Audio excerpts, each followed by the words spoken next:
وہ شخص ہے جو قرآن سیکھے اور سکھائے. دعا کیجیے کہ خداوند قدوس ہم سب کو قرآن پاک کی دولت سے مالا مال فرمائے. آمین. نوجوان دوستو، یہی وہ قرآن ہے جو آتی دنیا تک کے انسانوں کے لیے فائدہ و رحمت ہے. یہی وہ قرآن ہے جس نے بزمود قلب کو تعزی بخشی. ہاں یہی وہ قرآن ہے اس کی برکت سے جنات و شیاطین کا آسمانوں پر جانا بند ہوا. یہی وہ قرآن ہے اس کی برکت سے عزت و رفعت کے شامنے گر گئے. یہی وہ قرآن ہے جس کی بدولت محبوب حقیقی کی رضا نصیب ہوتی ہے. یہی وہ قرآن ہے جو سچائی اور امانت داری کا درس دیتا ہے.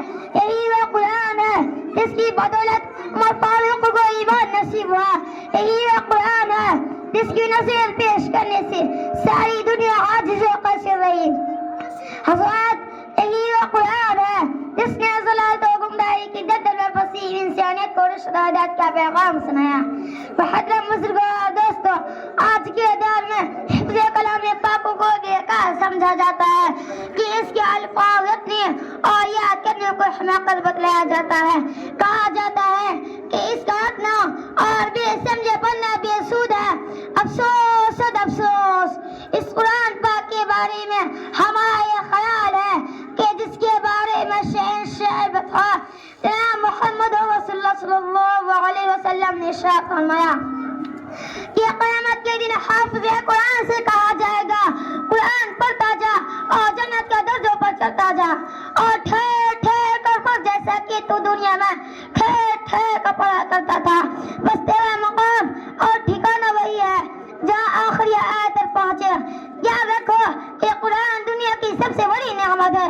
یہ زمین و آسمان، چاند اور سورج ستارے کوئی اس سے مقابلہ نہیں کر سکتے. یہ قرآن رب کائنات کا مقدس اور عظیم کلام ہے.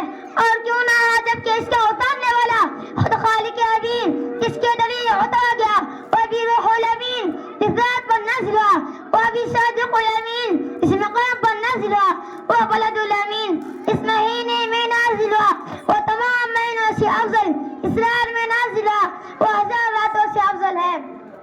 مسلمانوں، قرآن آیت و زمان و مکان میں زندگی آئی. قرآن آیت و عدل و مساوات کا پیغام آیا. قرآن آیت و مذہب اسلام پھیلا. قرآن آیت و مردہ قوم زندہ ہوئی. قرآن آیت و قیس و کسریٰ کا وہ خواب میں ملا. قرآن آیت و باطل کے لہراتے جھنڈے ٹوٹ پڑے. قرآن آیت و کفر و شرک نے دم توڑ دیا. قرآن آیت و ساری کائنات کو نور ملا. قرآن آیت و انسانوں کے پجاری خدا کے پرستار بنے. قرآن آیت و توحید ملی، ایمان ملا. قرآن آیت و گلستان کو بہار حسن عطا ہوا. ہاں مجھے کہہ لینے دیجیے، قرآن آیت و ہمیں سب کچھ ملا. مسلمانوں، سمجھو اور ہوشیار ہو جاؤ، وقت کا بعد اچھا کرو، قرآن سے وابستہ ہو جاؤ. حضرات، اگر دنیا آخرت دونوں جہاں میں کامیابی چاہتے ہو تو قرآن سے وابستہ جوڑو اور اپنی اولاد کو بچوں کا حافظ بناؤ. دعا ہے کہ اللہ تعالیٰ ہمیں قرآن پڑھنے سمجھنے اور اس پر عمل کرنے کی توفیق عطا فرمائے. وہ معزز سے زمانے میں مسلمان ہو کر، وہ معزز سے